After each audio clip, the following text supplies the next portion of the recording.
माँ पर और पिता पर कुछ पंक्तियां आपके बीच निवेदित करता हूं। आप यहाँ जितने लोग बैठे हैं, मुझे नहीं मालूम कि किनकी माँ जीवित हैं और किन्होंने माँ को खो दिया, पर मेरा व्यक्तिगत मत यह है कि जिनकी माँ जीवित हैं, जिनके पिता जीवित हैं, वो दुनिया के सबसे संपन्न लोग हैं, वो दुनिया के सबसे अमीर लोग हैं, वो दुनिया के सबसे धनाढ्य लोग हैं।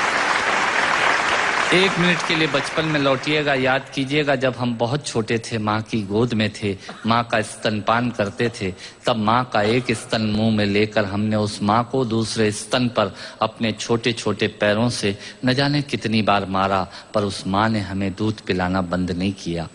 मित्रों, लात खाकर भोजन देने की शक्ति उस परमपिता परमेश्वर ने दुनिया में यदि किसी को दी है, वो सिर्फ माँ को दी है। माँ के अलावा ये ताकत किसी के पास नहीं है। मैं उस माँ की वंदना में कविता पढ़ता हूँ।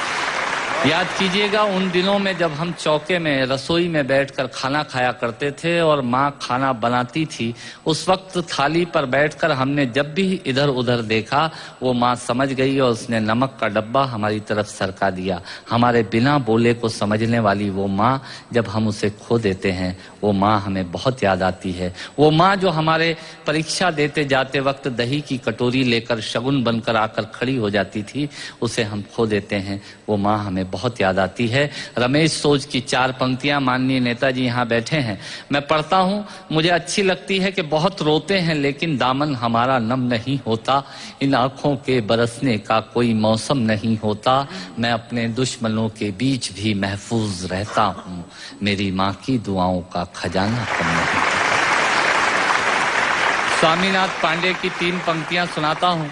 स्वामीनाथ पांडे ने 3 पंक्तियों का उपन्यास लिखा। अमिताभ जी बैठे हैं, जया जी बैठी हैं। 3 पंक्तियों में पूरा उपन्यास लिख दिया उसने। लिखा, एक विधवा माँ थी, उसके 2 बेटे थे। एक बेटा नीचे वाले माले पर रहता था, दूसरा बेटा ऊपर वाले माले पर रहता था। विधवा माँ 15 दिन एक बेटे के यहाँ खाना खाती थी, विधवा माँ 15 दिन दूसरे बेटे के यहाँ खाना खाती थी। पर ये उस विधवा माँ का दुर्भाग्य था कि साल में जो महीने 31 दिनों के होते थे, उस एक दिन उस विधवा माँ को उपवास रखना पड़ता था। 9 महीने पेट में रखने वाली माँ जब एक जवान बेटे को एक दिन भारी लगने लगी, तब इस नालायक हास्य व्यंग के कवि ने कुछ पंक्तियां माँ के लिए लिखी। सुनिएगा, यात्रा कीजिएगा मेरे साथ। माँ संवेदना है, भावना है, एहसास है। माँ संवेदना है, भावना है, एहसास है। माँ जीवन के फूलों में खुशबू का वास है।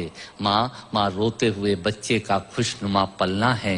माँ मरुथल में नदी या मीठा सा झरना है।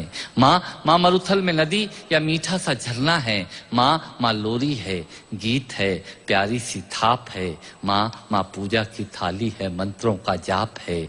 माँ आंखों का सिसकता हुआ किनारा है। माँ गालों पर पप्पी है, ममता की धारा है। माँ झुलसते दिनों में कोयल की बोली है। माँ मेहंदी है, कुमकुम है, सिंदूर है, रोली है। माँ कलम है, दवात है, स्याही है। माँ परमात्मा की स्वयं एक गवाही है।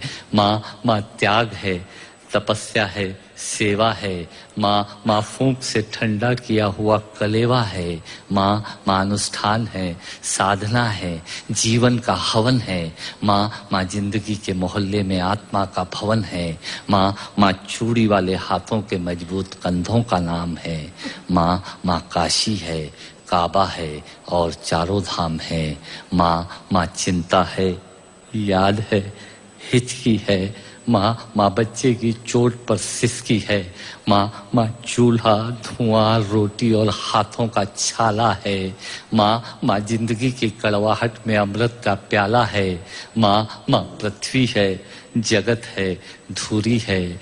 माँ बिना इस सृष्टि की कल्पना अधूरी है।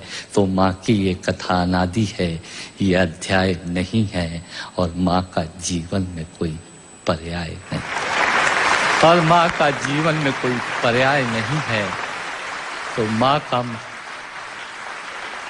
माँ का महत्व दुनिया में कम हो नहीं सकता, और माँ जैसा दुनिया में कुछ हो नहीं सकता। माँ जैसा दुनिया में कुछ हो नहीं सकता। तो मैं कविता की ये पंक्तियां माँ के नाम करता हूँ। मैं दुनिया की सब माताओं को प्रणाम करता हूँ।